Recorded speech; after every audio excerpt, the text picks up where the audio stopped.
কারখানা দাবিতে লড়াই, এই লড়াই এই গোটা রাষ্ট্র জুড়ে যে অসংখ্য কমরেডরা আমাদের প্রত্যেকদিন প্রাণ দিয়েছেন, তাদের রক্তের বদলাতে এই রাজ্যের মাটিতে কাজ কারখানার যে ভবিষ্যৎ, সেই ভবিষ্যৎকে আরো সামনের দিকে এগিয়ে নিয়ে যাবার লড়াই। এই লড়াই যখন হচ্ছে গোটা ভারতবর্ষের মাটিতে, গোটা রাজ্যের মাটিতে, तब देखा गया है कि हम लोग जब बोल रहे हैं कि আমরা আর পরিযায়ী শ্রমিক হয়ে অন্য রাজ্যে যাব না, আমাদেরকে এখানে পার্মানেন্ট চাকরি দিতে হবে, তখন ওরা বলছে যে আমাদের একজন নেত্রী আছে, ওকে নাকি বাজিগার বলে। ওদের নাকি একটা নেত্রী আছে, ওকে নাকি বাজিগার বলে। আমরা বললাম বাজিগার কেন বলে? বলছে দেখেননি শাহরুখ খানের বাজিগারের সিনেমা? বলছে हार कर जीतने वालों को बाजीगर कहते हैं। एक बार हेरे নিয়ে সাপ্লিতে পরীক্ষা দিয়ে নিজের চাকরি পার্মানেন্ট করার জন্য যারা ব্যস্ত আছে, তাদের বিরুদ্ধে আমাদের লড়াই। আমাদের লড়াই এই পলিসির বিরুদ্ধে, পলিসির বিরুদ্ধে আমাদের লড়াই। এই বিজেপির গভর্নমেন্ট, এই মোদি সাহেব বলতে हैं सबका साथ और सबका विकास। আরে অন্তত পক্ষে নিজের জন্মদিনের দিনটা অন্তত পক্ষে মিথ্যা থেকে বেরিয়ে আসুন। বলছে ঝুট কা চেহারা দেখে हो? বললাম পশ্চিমবঙ্গের রাজ্যের রাস্তায় পোলে পোলে মিথ্যে হাত জোড় করে হাসি মুখে দাঁড়িয়ে থাকে। और झूठ का उम्र कितना? तो बोले 71 साल में ट्विटर में ट्रेंड नहीं हुआ, वही है झूठ का उम्र 71 साल। 71 বছরে বললো আমার জন্মদিনে আমরা 2 কোটি ভ্যাকসিন দেবো, আর গোটা রাজ্যে, গোটা ভারতবর্ষে ভ্যাকসিনেশনের জন্য আমাদের সাধারণ মানুষেরা তারা লড়াই করছে, তারা মরছে প্রত্যেক দিন। লকডাউন, কাজের অধিকার, কারখানা বন্ধ হয়ে যাওয়া, দেশটাকে বিক্রি করে দেওয়া, একটার পর একটা রাষ্ট্রায়ত্ত সংস্থাকে বেঁচে যাওয়া জলের দরে, জলের দরে। कोई पूछा कि साहब घर कैसे चलाएंगे? कोई पूछा उनसे कि साहब घर कैसे चलाएंगे मोदी जी से? तो बोले तुमको शर्म नहीं आता है? আমি আমার ঘর পরিবার ছেড়ে দিয়ে চলে এসেছি, তোমাকেও ঘর পরিবার পালন করতে হবে না, তোমাকেও ঘর পরিবার পালন করতে হবে না। अरे अधूरा लिखाई पढ़ाई, अधूरा चाय बेचने वाला, अधूरा अपना जीवन में भी है, আর তারপরে বলছে যে আধা বুদ্ধির মাথাতে গোটা ভারতবর্ষকে চালিয়ে নেব। আর এই ভারতবর্ষকে চালাতে গিয়ে প্রতিদিন যাদের উপরে খাড়ার ঘা নামিয়ে নিয়ে আসছে তারা হলো আমরা, বেকার যুবক যুবতীরা, ছাত্রছাত্রীরা। ডিজিটাল ডিস্টেন্সের নামে, পরিযায়ী শ্রমিকের নামে, কলকারখানা বিক্রি করে দেওয়ার নামে, গোটা দেশটাকে জলে জলে কর্পোরেটদের হাতে বিক্রি করে দেওয়ার নামে যারা একটার পর একটা পলিসি নিয়ে দেশের সংসদের ভেতরে আইন তৈরি করে বুলডোজার চালিয়ে দিতে চাইছে, আর আমাদের রাজ্যে বিধানসভার ভেতরে একটার পর একটা আইন আর অধিবেশন নিয়ে এসে সংখ্যাগরিষ্ঠতার অহংকারে বলছে আমরা চালিয়ে নেব। আরে সাহেব 213টা সিট জিতে গেলে চোর কখনো সাধু হয়ে যায় না, চোরই থাকবে, চোরগুলো চোরই থাকবে। আর এই চোর আর জঙ্গলের মাকারিকে খিলাফ हम लोगों का समावेश है। আর ওই সমাবেশে যারা উপস্থিত হয়েছে, যারা আমাদের শহীদ পরিবারের কমরেডরা আছেন, যারা আমাদের এখানে যে কমরেডরা প্রত্যেক দিন লাঞ্ছিত প্রতারিত কেস খেয়েছেন, মার খেয়েছেন, প্রত্যেকটা দিন রেড ভলেন্টিয়ারের নামে মানুষের কাছে দাঁড়িয়েছেন, লড়াই আন্দোলন করেছেন, সেই সমস্ত কমরেডদের পক্ষ থেকে, এই 28 লক্ষের বেশি মেম্বারশিপের পক্ষ থেকে দেবো মেজাজ শেষ কথা বলবার। সেই মেজাজ আজকে আমাদের এই শহীদ বেদি প্রাঙ্গণে এই মেজাজটা শেষ কথা বলছে। মেজাজের সাথে যারা নিজেদের মেজাজটাকে অটুট রাখতে চাইছেন তাদেরকে লাল সেলাম জানিয়ে আমাদের দরজা খোলা রইল। এই দরজায় আসুন, লড়াইটা সামনে সামনে হবে। প্রত্যেককে অভিনন্দন জানিয়ে আমার কথা শেষ করছি। ইনকালাব জিন্দাবাদ, ডিওয়াইএফআই জিন্দাবাদ। আমি আমাদের সমাবেশ মঞ্চে আমাদের রাজ্যের ভারতের ছাত্র ফেডারেশনের রাজ্য কমিটির সভাপতি কমরেড প্রতিকুর রহমানকে আমরা আমাদের মঞ্চে ডেকে নিচ্ছি। আমরা আমন্ত্রণ জানাচ্ছি তাকে আসতে। এখন আমাদের এই সমাবেশ মঞ্চে আমি আমাদের সংগঠনের সম্পাদক কমরেড শাহিন মিত্রকে বলার জন্য আমি অনুরোধ করছি। কমরেড সভাপতি, আজকের সমাবেশের প্রধান বক্তা, বিজেপির বিরুদ্ধে লড়াইয়ের গোটা দেশ জুড়ে মুখ ডিওয়াইএফআই ত্রিপুরা রাজ্য কমিটির প্রতিষ্ঠাতা সম্পাদক, প্রাক্তন ত্রিপুরার মুখ্যমন্ত্রী কমরেড মানিক সরকার। আমাদের সংগঠনের প্রাক্তন সর্বভারতীয় সাধারণ সম্পাদক কমরেড মোহাম্মদ সেলিম, আমাদের সকলের প্রিয় নেতা। আমাদের ডিওয়াইএফআই সর্বভারতীয় সম্পাদক বর্তমানে কমরেড অভয় মুখোপাধ্যায়। গোটা রাজ্যের যুব জীবনের উত্তাপ নিয়ে যারা লড়াই করছেন, আমাদের ডিওয়াইএফআই এর মঞ্চে যে সংগঠক কর্মী নেতৃত্বরা আছেন, আর উজাড় করা ভালোবাসা দিয়ে এই সমাবেশকে যারা আপনারা সফল করে তুললেন, আপনাদের সবাইকে আমি ডিওয়াইএফআই পশ্চিমবঙ্গ রাজ্য কমিটির পক্ষ থেকে শ্রদ্ধা, অভিনন্দন এবং লাল সালাম জানাচ্ছি। উত্তর দিনাজপুর জেলা এবং তার রায়গঞ্জে এবার ডিওয়াইএফআই 19তম রাজ্য সম্মেলন।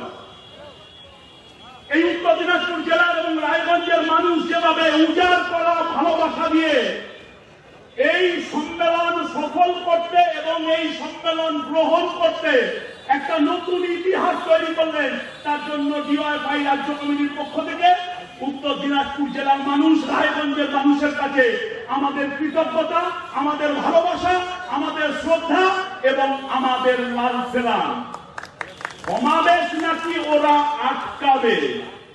লরি থেকে ভিক্ষা চাওয়া পুলিশের ডিওয়াইএফআই সমাবেশ আটকাবার হিম্মত নেই। পুলিশের লাঠি ওটা ঝাঁটার কাঠি, ডিওয়াইএফআই এটা জানে। যদি বিশৃঙ্খলা সৃষ্টি করতে চাইতাম, থানার ভেতরে সমাবেশ করতাম, দেখতাম হিম্মত কত বড় আটকানোর। সমাবেশটা সম্মেলনের অঙ্গ। বিজেপির বিরুদ্ধে গোটা দেশে বামপন্থীরা কোন লড়াই লড়ছে? ত্রিপুরা বাংলাকে এক সূত্রে বাঁধার জন্য কমরেড মানিক সরকার আমাদের আহ্বানে সাড়া দিয়ে বক্তা হিসেবে উপস্থিত হয়েছিলেন। তার কথায় আমরা সম্পৃক্ত হতাম। বাংলার মানুষ ত্রিপুরার মানুষের কাছে অন্য বার্তা, ত্রিপুরার মানুষ বাংলার কাছে বার্তা পাঠাতো, মিলেমিশে একাকার হতো। সেই সমাবেশ বানচাল করতে চেয়েছিলেন। সেলিন্দা আমাদের বলতেন, গোটা দেশের অভিজ্ঞতা ডিওয়াইএফআই তাদের হাত দিয়ে তৈরি। আজকে আমরা যে লড়াই লড়ছি, কতটা যোগ্যতা দক্ষতার সঙ্গে পারছি, কোথায় পারছি না, এই অভিজ্ঞতা শেয়ার করবার জন্য, এই লড়াই বুঝে নেওয়ার জন্য এই সমাবেশ। সেই সমাবেশ বাতিল করতে চেয়েছিলেন। লড়াই লড়াই লড়াই রাস্তায় হবে, কারো বাড়িতে কোন মিডিয়ায় বা সোশ্যাল মিডিয়ায় হবে না। লড়াইয়ের রাস্তা বেছে নেওয়ার জন্যই আমাদের এই 19তম সম্মেলন। গণতন্ত্রে হার জিত থাকবে, আপস এন্ড ডাউন থাকবে। 98 সালে তৈরি হওয়া তৃণমূল হাঁটতে হাঁটতে এক সময় ক্লান্ত, এখন 213টা সিট পেয়েছে। সব অপরাধ মাফ হয়ে যায়নি, সব অন্যায় পার পাবেন না, সব চোর সাধু হয়নি। লড়াই ওর বিরুদ্ধে হবে। এরা কি বলছিল যে মুখ্যমন্ত্রী আবার ছাত্রী পরীক্ষায় বসেছে আর 2024-এ প্রধানমন্ত্রী কোয়ালিফাই করতে পারবে না। বিজেপি মুক্ত ভারত, বামপন্থীদের নেতৃত্বে সে লড়াই শুরু হবে গোটা দেশ জুড়ে। প্রধানমন্ত্রী অপেক্ষা করুন, রাস্তায় আমরা আছি। বড়লোক বাবার বোকাতে ছেলের মতো আমাদের দেশের সব সম্পদ তিল তিল করে যেগুলো মানুষ তৈরি করেছিল, প্রাকৃতিক সম্পদ বা জনগণের সম্পদ, সেগুলো একটার পর একটা বিক্রি করে দিচ্ছেন। আগে স্টেশনে চা বিক্রি করতেন, এখন চায়ের দোকানটাই স্টেশন সমেত বেচে দিচ্ছে। 22,000 27,000 কিলোমিটার জাতীয় সড়ক, ব্যাংক বিমা দিয়েছেন, 109টা ট্রেন, 405টা প্ল্যাটফর্ম, আর তার সঙ্গে হাজার হাজার আমাদের দেশের এই প্রাকৃতিক সম্পদ, জনগণের সম্পদ, ওগুলো লুট হয়ে যাবে, বিক্রি হয়ে যাবে। কর্পোরেটের কাছে বিক্রি করছে, কর্পোরেটের গ্রাসের কাছে ছেড়ে দিচ্ছে। আম্বানি আদানিরা কোটিপতি হচ্ছে আর তাদের দালালি করছেন আমাদের দেশের প্রধানমন্ত্রী। আমরা প্রধানমন্ত্রী চেয়েছিলাম, আম্বানি আদানিদের দালাল চাইনি। দালাল মুক্ত দেশ তৈরি করে জনগণের প্রধানমন্ত্রী, তার জন্য লড়াই। সেই লড়াইতে ভাঙতে জাতের নামে, ধর্মের নামে, ভাষার নামে, বর্ণের নামে মানুষকে ভাগ করছে। হিন্দু, মুসলমান, জাত পাত, আদিবাসী, বাঙালি, রাজবংশী, নেপালি, সবাই ওরা ভাগ করার চক্রান্ত করছে। আর ডিওয়াইএফআই তার 19তম সম্মেলন থেকে তখন স্লোগান দিচ্ছে, ঐক্য ঐক্য ঐক্য, লড়াই আর সম্প্রীতির ঐক্যে ওই ধর্মীয় মেরুকরণ ভাঙব, সাম্প্রদায়িক মেরুকরণ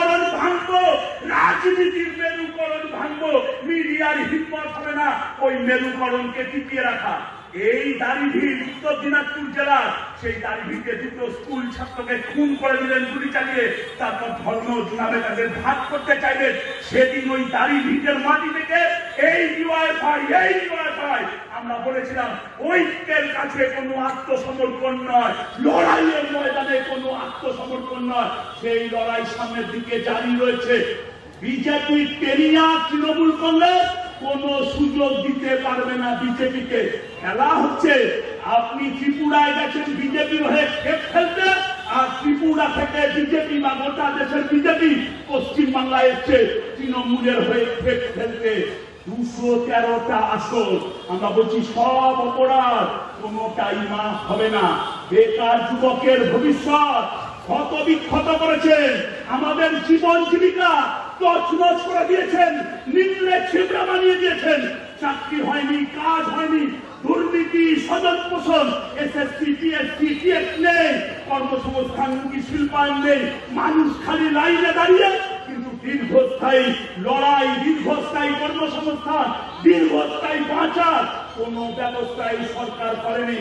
তাই এই সরকারের সঙ্গে ও যেদিন 213টা জিতেছে সেদিন প্রতি ইঞ্চিতে ওর সঙ্গে বোঝাপড়া হবে। হিসাব আমরা বুঝে নেব। আমাদের ভবিষ্যৎ আমরাই করব। লড়াই চোখে চোখ রেখে লড়াই হবে, চোখে চোখ রেখে লড়াই করব। মইদুল শহীদ হয়েছে, চলে গেছে। মইদুলের দেহ কাঁধে নিয়ে আমরা মিছিল করেছি।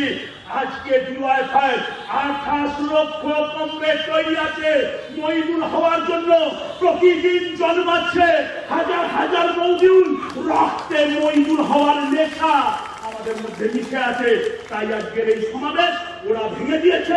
শহীদকে সাক্ষী রেখে আজকের এই সমাবেশ, মইদুলের রক্তকে সাক্ষী রেখে আজকের এই সমাবেশের পর 19তম রাজ্য সম্মেলন, আর সেখান থেকে আমাদের স্লোগান মইদুলের রক্তকে সাক্ষী রেখে লক্ষ লক্ষ প্রাণের দাম অনেক দিয়েছি উজার গ্রাম, শুধু আসলে আজকে তাই যুদ্ধ শেষের প্রাপ্য চাই। 19তম রাজ্য সম্মেলন সেই প্রাপ্য বুঝে নেবে। আপনারা এই ঐতিহাসিক সমাবেশকে সফল করার জন্য আরেকবার পুলিশ জানিয়ে আমার কথা শেষ করলাম। ইনকিলাব। আমাদের সমাবেশ মঞ্চে উপস্থিত হয়েছেন এসএফআই এর রাজ্য সম্পাদক কমরেড সৃজন ভট্টাচার্য। আমাদের প্রতিনিধি এখানে সংহিতা আছেন। সংহিতাকে আমরা মঞ্চে, সংহিতা মজুমদার প্রতিনিধি আমরা মঞ্চে ডাকছি, তাড়াতাড়ি তার সাথে আছে।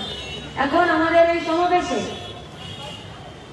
এই লড়াইয়ের বার্তা তিনি রাখবেন আমাদের রাজ্যে, আমাদের দেশে ভারতের গণতান্ত্রিক যুব ফেডারেশন, আমাদের দেশের সর্বভারতীয় সম্পাদক কমরেড অভয় মুখার্জি।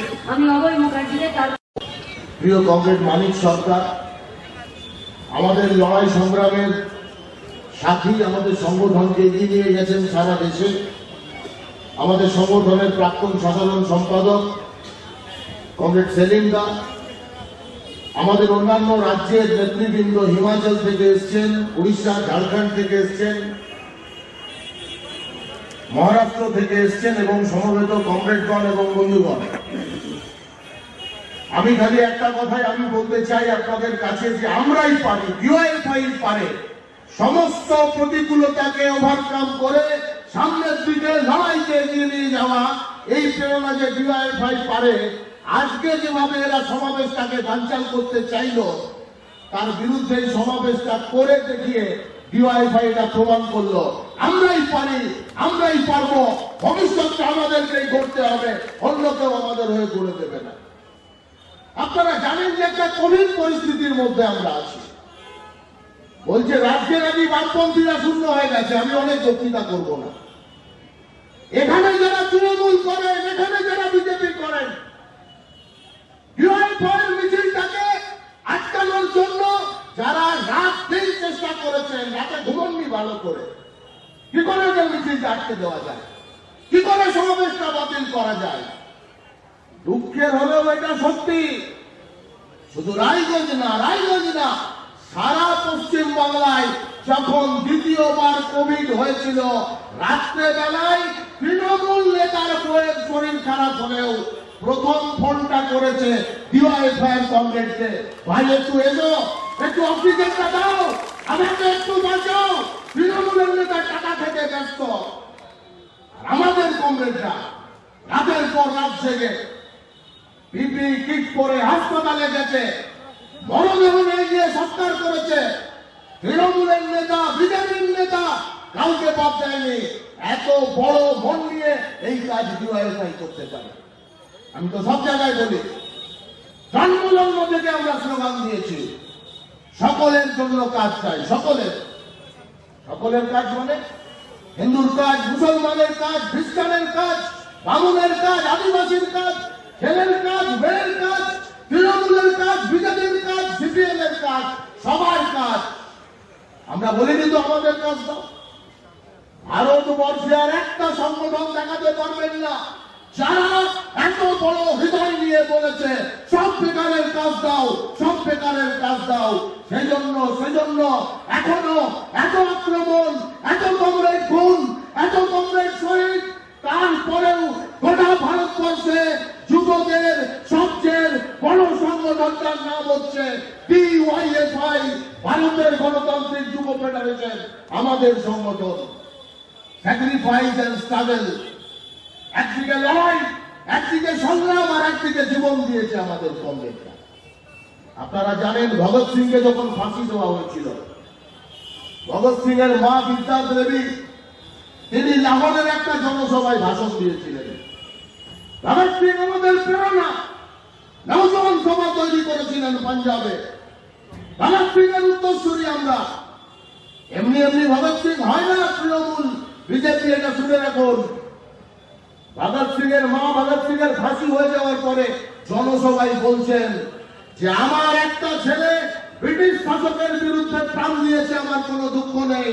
আমার আরো দুটো ছেলে আছে, যদি তাদেরকেও দেশের জন্য প্রাণ দিতে হয়, ওই দুটো ছেলেকেও আমি দেশের জন্য প্রাণ উৎসর্গ করতে ছেড়ে দিতে রাজি আছি। এটা ছিল ভগৎ সিং এর মা। আমাদের এই 19তম রাজ্য সম্মেলন আমরা করছি মইদুলের নামে, বাঁকুড়ার কদুলপুরের ছেলে। আপনারা জানেন মইদুল শহীদ হলো। মইদুল শহীদ হওয়ার পরে তৃণমূলের পুলিশের গুন্ডারা ওকে পিটিয়ে খুন করেছিল। এই তৃণমূলের এই অপরাধ বোধ থেকে বাঁচার জন্য তৃণমূলের নেতারা প্রলোভন দেখাতে শুরু করলো, তোমাকে এই দেবো, এই করে দেবো। ওর মাকে বলছে, বউকে বলছে। আমরা ওর যখন সব সভা করছি, সেলিমদা ছিলেন, আমার মনে আছে হাজার প্রলোভনেও মহিদুলের মাকে দিয়ে একটা কথা বলানো যায়নি। মহিদুলের মাও সমাবেশে দাঁড়িয়ে বলেছিল এই তৃণমূলের পুলিশের গুন্ডারা আমার ছেলেটাকে খুন করেছে। ভগৎ সিং এর উত্তরসূরি মহিদুলরা ওই তৃণমূলের যারা ফেল করে ভবানীপুরে ভোট করে, ওরা কখনো ভগৎ সিং এর উত্তরসূরি নয়। এই দেশটাকে বাঁচাতে পারে না। কি চলছে রাজ্যে? বাচ্চা ছেলে মেয়েগুলো বিদ্যুৎস্পৃষ্ট হয়ে মারা যাচ্ছে, কোন ভূক্ষেপ নেই। বলেছিল কলকাতাকে লন্ডন বানাবো। বাঁকুড়া যেটা খরার জেলা, পুরুলিয়া যেটা খরার জেলা, এই দুদিন আগে ওটা ভেনিস হয়ে গেছে। এত জল জমেছে ওখানে, এমন উন্নয়নের তৃণমূলের। গরিব মানুষের বাড়ি পড়ে যাচ্ছে, গরিব মানুষ অসহায়, ভয়ঙ্কর অবস্থা গোটা রাজ্যে, আর দিদিমণি ভোট করাতে ব্যস্ত। আপনারা জানেন আমাদের দেশের অবস্থা, আমি এই ব্যাখ্যার মধ্যে যাব না। সেলিমদা আছেন, মানিক সরকার আছেন। আমি খালি আপনাদের বলতে পারি বেকারের বিরুদ্ধে আমরা লড়াই করছি। বেকারি আমরা হাঁটাতে চাই, কিন্তু এই নরেন্দ্র মোদীর আমলে ভয়ঙ্কর অবস্থা। আমাদের দেশের আনএমপ্লয়মেন্ট রেট 11% পেরিয়ে গেছে। নতুন কাজ ভাগ আপনি ছেড়ে দিন। এই আগস্ট মাসে কাজ চলে গেছে নতুন করে 75 লক্ষ ছেলে মেয়ে।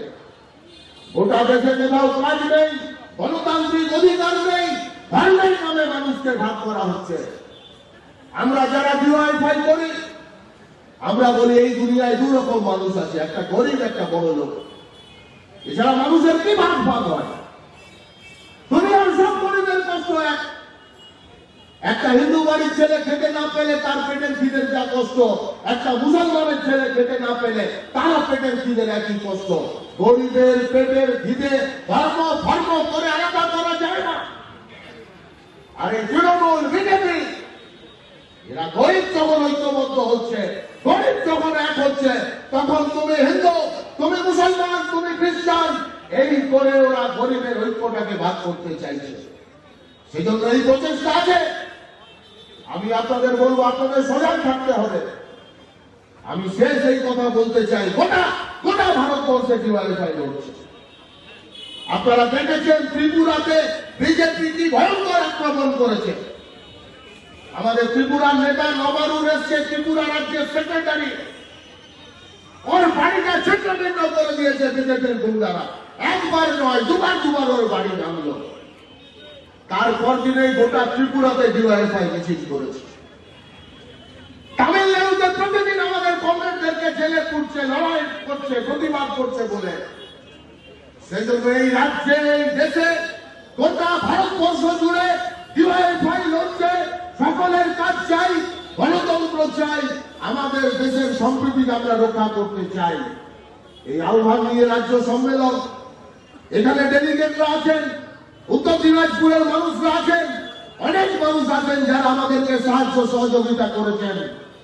আমি আপনাদের বলবো, কোন বক্তৃতা নয়, জীবনের অভিজ্ঞতা থেকে শিক্ষা নিন, জীবনের অভিজ্ঞতা থেকে চিনে নিন কোনটা ঠিক কোনটা ভুল। আমার আহ্বান, দেশ খুব বিপদে আছে, রাজ্য খুব বিপদে আছে। আসুন, আমরা ডিওয়াইএফআই এই বিপদের রাস্তায় নেমেছি।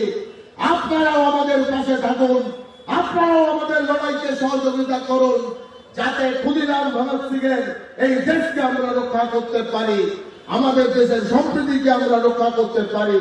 আপনাদের কাছে এই কথা রেখে আপনাদেরকে এই লড়াইকে আরো শক্তিশালী করার আহ্বান জানিয়ে আমি আমার কথা শেষ করছি। ইনকিলাব জিন্দাবাদ, ডিওয়াইএফআই জিন্দাবাদ। অভিনন্দন কমরেড ডক্টর মুখার্জিকে। এখন আমাদের এই সমাবেশ মঞ্চে বলবেন আমাদের আজকের এই সমাবেশের বক্তা, আমাদের ডিওয়াইএফআই এর প্রাক্তন সর্বভারতীয় সম্পাদক, এই জেলার, এই এলাকার আমাদের প্রিয় প্রাক্তন এমপি, আমাদের নেতা কমরেড মোহাম্মদ সেলিম। আমি কমরেড মোহাম্মদ সেলিমকে আজকের এই সমাবেশে বক্তৃতা করার জন্য অনুরোধ জানাই।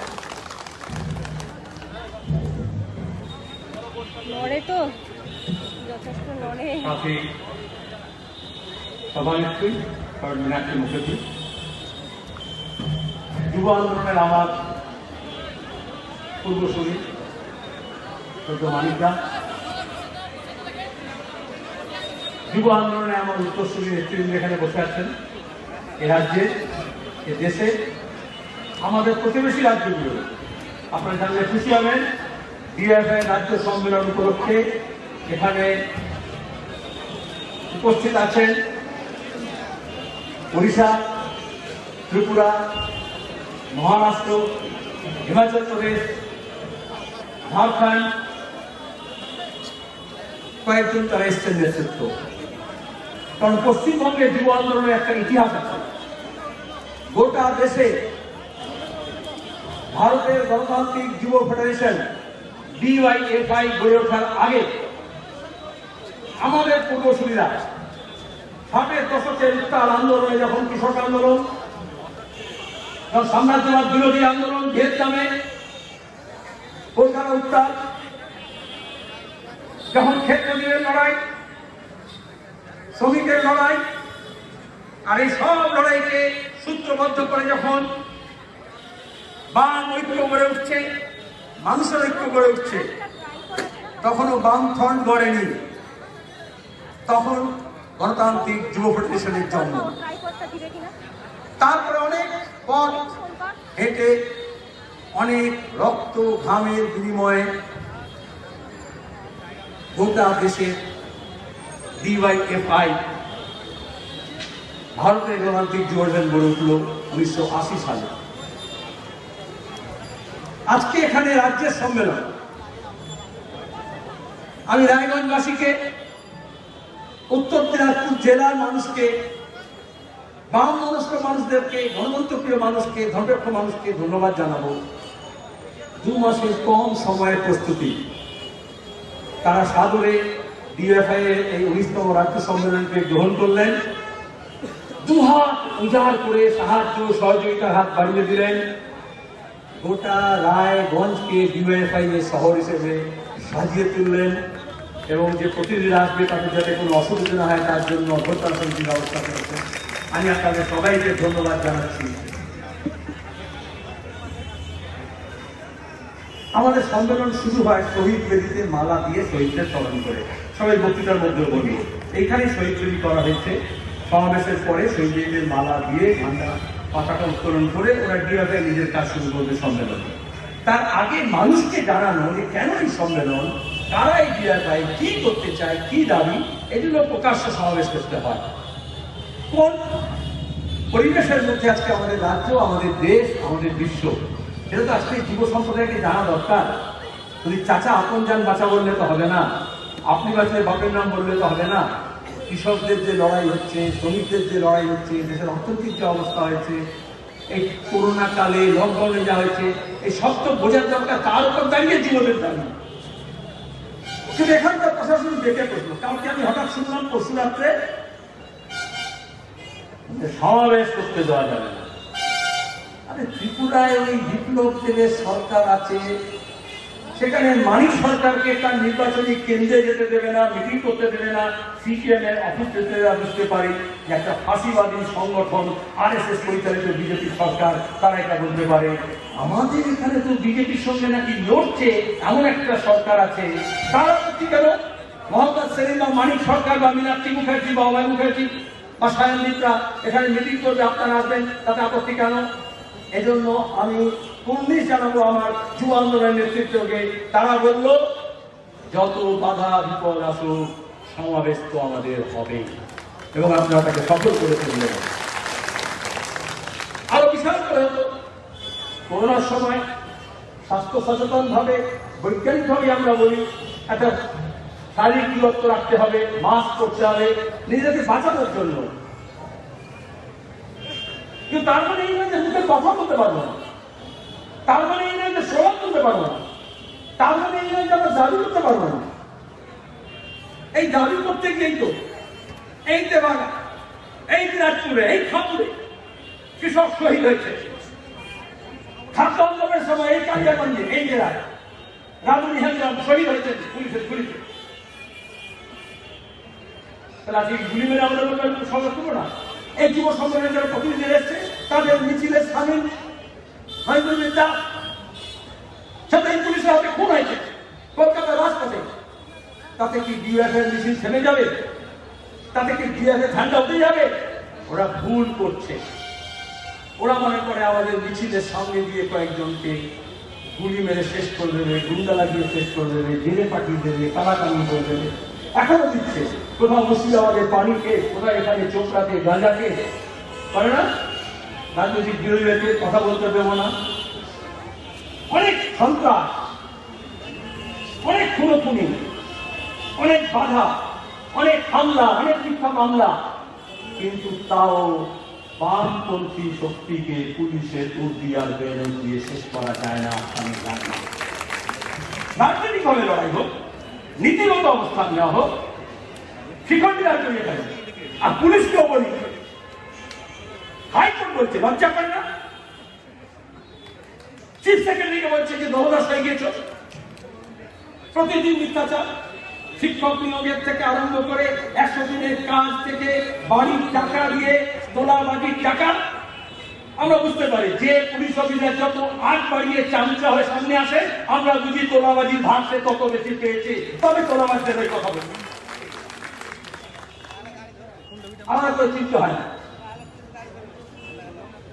পুলিশের কাজ খুনোখুনি বন্ধ করা, অপরাধ বন্ধ করা। এই গত সপ্তাহে রায়গঞ্জে গুলি মেরে খুন করে দিল একজনকে।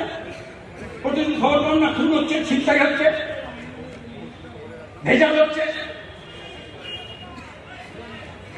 লুটপাট হচ্ছে, ধর্ষণ হচ্ছে, কম করে থাকে পুলিশ। তখন তো পুলিশকে দেখতে চাই আইন শৃঙ্খলা রক্ষা করার জন্য। আমাদের সমাবেশ করতে হলে আমাদের পুলিশ লাগে না, আমাদের যারা জমায়েতে এসছে তারা নিজেরাই নিয়ম রক্ষা করে। সকালে দেখি তুমুল 2 গাড়ি 3 গাড়ি পুলিশ, যেখানে মানিকটাকে স্টেশন থেকে নিয়ে গিয়ে আমরা রাখার ব্যবস্থা করেছি, হঠাৎ দেখি এত পুলিশ। আমরা তো পুলিশ কেন যারা আপনারা বলে না ভিআইপি এসছে তো, তাহলে আমাদের পাহারা দেওয়ার দরকার আছে। পুলিশের কাজই হয়ে গেছে এখন ভিআইপিকে রক্ষা করা। আমরা ভিআইপিকে রক্ষা না করে মানুষকে রক্ষা করুন। পার্টি অফিসে মানিক সরকার থাকবে, তাকে কোনো পুলিশ লাগে না, কোনো নিরাপত্তা লাগে না। শহীদ যদি আমরা কোনো স্মরণ করি, শুধু একটা বেদিতে কোনো আনুষ্ঠানিকতা সুন্দর জন্য, আর আমাদের শহীদ বেদি করে শহীদদের স্মরণ কোনো পাবলিক ডান্সের জন্য নয়।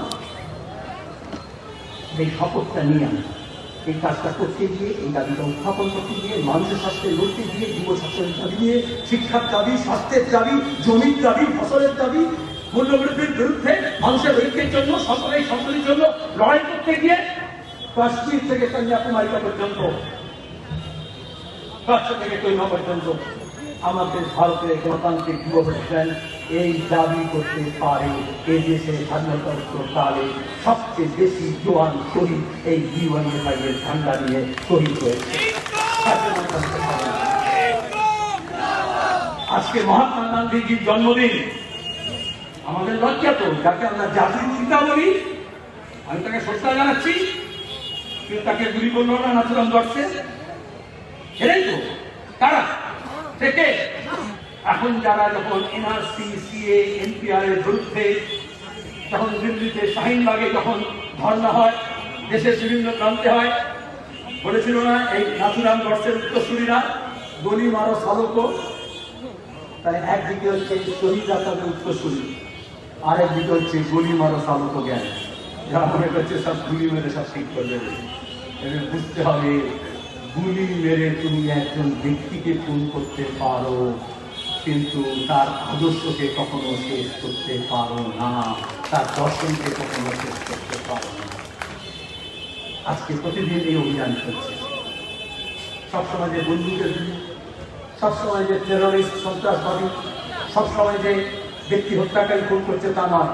রাষ্ট্রযন্ত্র, যে পুলিশ মানুষের হেফাজত করবে সেই পুলিশকে বারবার মেরে দেওয়া হয়েছে। এখানে কংগ্রেসি জমানায় কৃষকরা এই সময় ধান হয়ে কাস্তে পেল সাম হয়ে বলে মাঠ থেকে কৃষকের ফসল কৃষকের গোলায় যাবে তার জন্য লড়াই করতে হয়েছে। আর তখন এই পুলিশ তখন এই কৃষককে আর কৃষকের পাশে দাঁড়িয়েছে, তাকে খুন করেছে। তাতে কি কৃষক আন্দোলন শেষ হয়েছে? কখনো হয়? আজকে দাঁড়িয়ে কৃষকরা গোটা দেশে এত কৃষক সংগঠন একসঙ্গে মিলে ধর্ণা দিচ্ছে না নভেম্বর মাস থেকে 11 মাস জুড়ে। এই যে কদিন আগে ভারত বন্ধ হলো, 11 মাস জুড়ে রাস্তায় কৃষকরা বসে আছে। কেন বসে আছে? শর্ট করে। এখানে আমি রায়গঞ্জ শহরবাসীকে বলছি, যারা মনে করে কেন আন্দোলন, কেন সংগ্রাম, কেন পোস্টার, কেন ঝান্ডা, কেন স্লোগান, কেন দাবি করতে হয়। আজকে কৃষকরা দাবি করছে 3টে কৃষি সম্পর্কিত যে কালাকানুন, তার বিরুদ্ধে বিদ্যুৎ বিল নিয়ে যেটা আইন করেছে, তাতে আমাদের আপনাদের খরচ করার সীমার বাইরে চলে যায় বিদ্যুৎ, তার জন্য লড়াই হচ্ছে। শ্রমকোড নিয়ে সে ট্রেড ইউনিয়নে লড়াই করছে। কেন শ্রমকোডের বিরুদ্ধে? আদানি আম্বানির সাথে শ্রমিক মারার ব্যবস্থা করেছে এই দিল্লির সরকার, দেশের সরকার, তার বিরুদ্ধে তো লড়াই। আসল লড়াইটা তো সেটা আমাদের দেশের চরিত্র পাল্টে দিচ্ছে। যেটা একটা কল্যাণকামী রাষ্ট্র ছিল, যেখানে একজন অসহায় বৃদ্ধের কি হবে, একজন বিধবার কি হবে, একজন গরিবের সন্তানের কি হবে, একজন গৃহহীন মানুষের কি হবে, একজন বেকার ছেলে মেয়েদের কি হবে, এইসব চিন্তা ভাবনা রাষ্ট্রকে করতে হবে।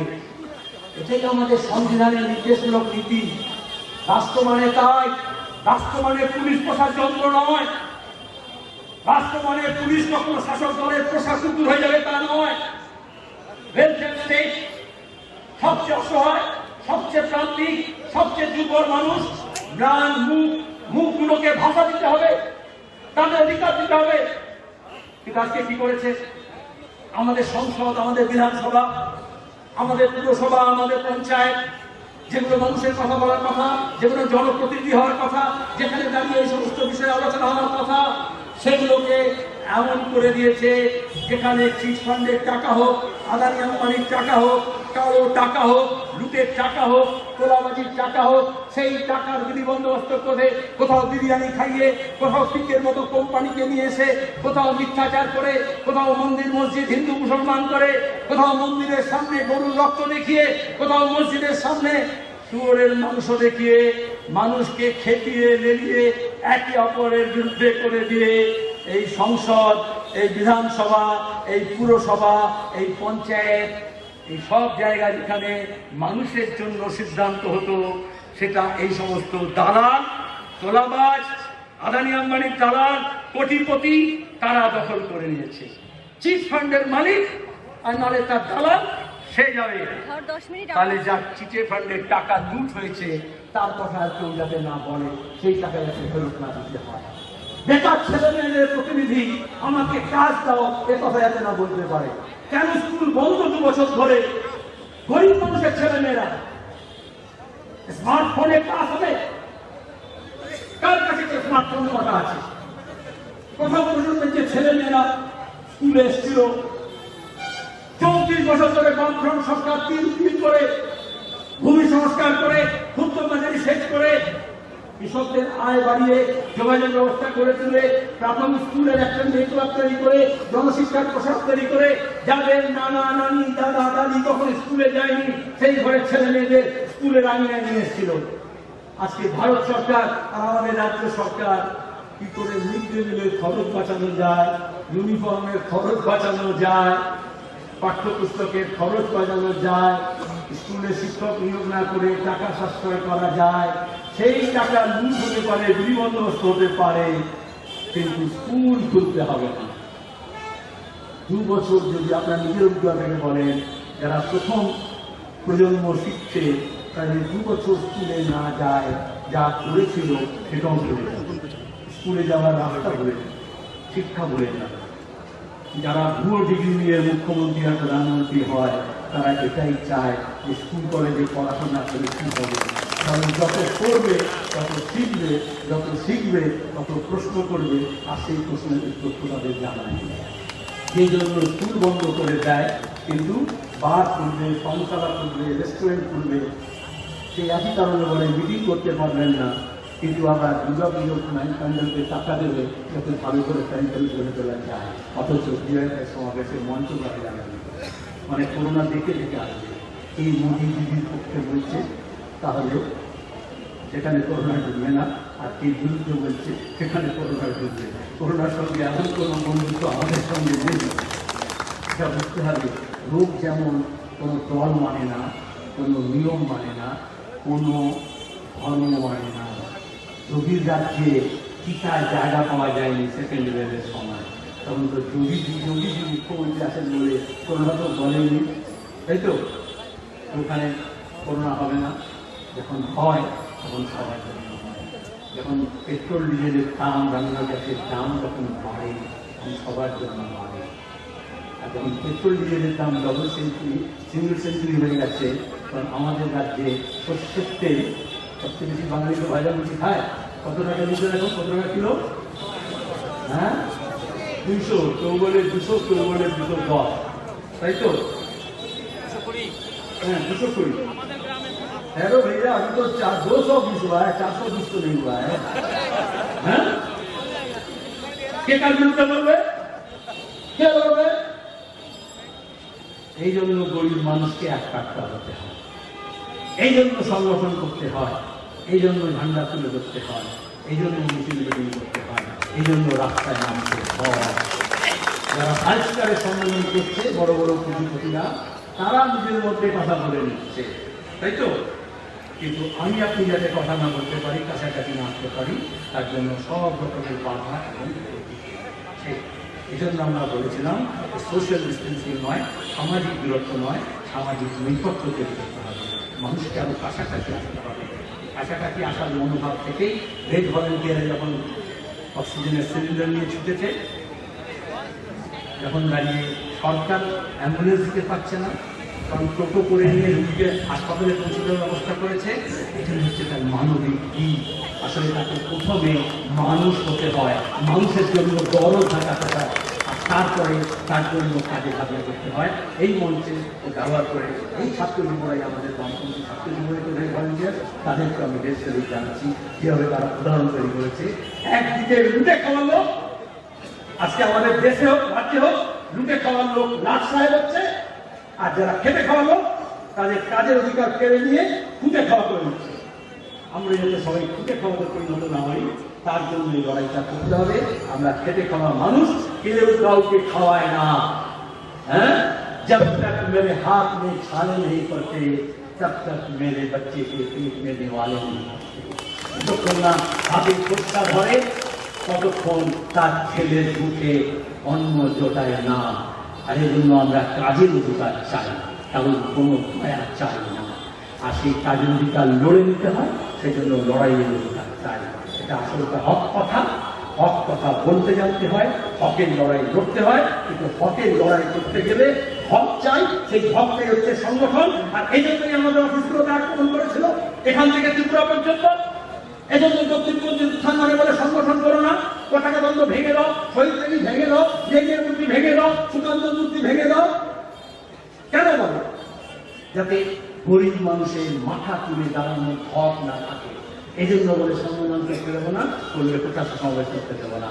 কিন্তু আপনাদের ছিলাম, আপনারা ডিওয়াইএফআই পশ্চিমবঙ্গ রাজ্য কমিটির নেতৃত্ব এবং আপনারা এখানে যারা সমবেত হয়েছেন আর যারা এখানে আসেননি, অনেককে আসতে বলিনি, আমরা বারণ করেছি, কারণ অবগত করতে পারে।